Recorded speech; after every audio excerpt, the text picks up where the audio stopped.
Hey, what do we have on the workbench today? Um, I found this Schatz 400-day anniversary clock. They call it a miniature carriage clock. It's not really big. Here's the my fingers. So it's only like, I don't know, 8 inches tall with the case. Maybe it's 10 total. Um, this was on Shop Goodwill for I got it for $16 winning bid, and then I think shipping was 13. So under $30.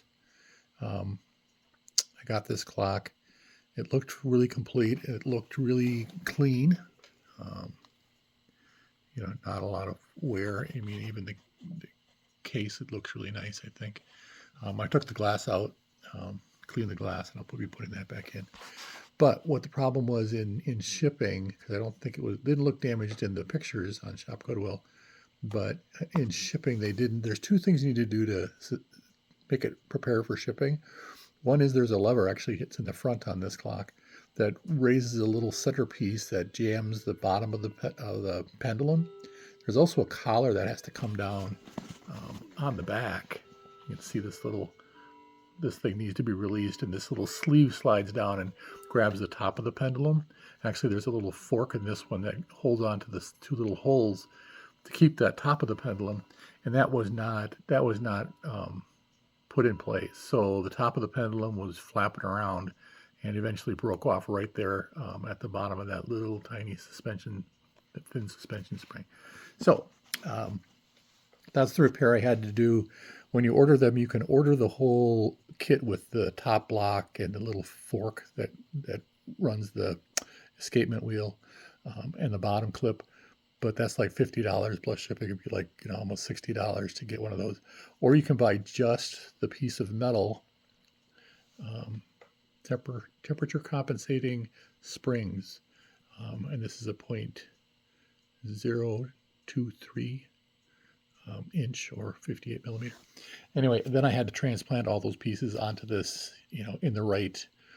The length is important. The distance from the top block to that little fork piece. I don't know if you'll be able to see it, but oh yeah, there it is. A little fork that tips back and forth as this pendulum swings. That had to be all basically reapplied to that spring. But I did that, and yesterday I set it in motion, and basically you have to let it run to see if it's going to keep enough momentum gets transferred on each swing with the spring that's in here to keep running. So if it doesn't run for 20 minutes, it's not going to run. This has been running for over a day now. So I'm very pleased with that. What I have to work on now is there is a small dial. You can see it at the top of the pendulum here. This little in the center, that circular disc. That will, if I turn that, it will adjust the diameter of the pendulum. It'll push those balls out a little bit, or it will bring them in.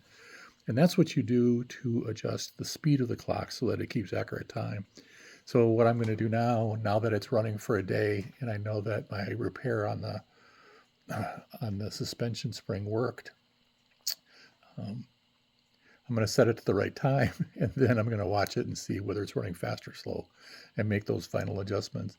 Then I'm going to put the glass back in the case, put the case on, and I should have a nice example of a 400-day anniversary clock.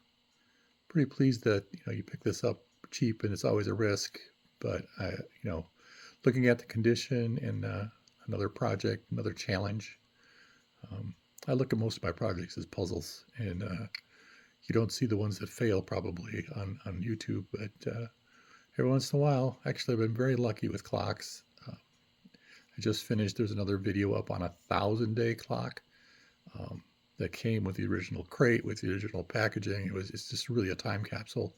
Very pleased with that. That one's upstairs running happily and keeping good time. So very pleased with that. And I thought I'd take another chance and try another clock like this, and on my way to another success story. So I thought I'd share.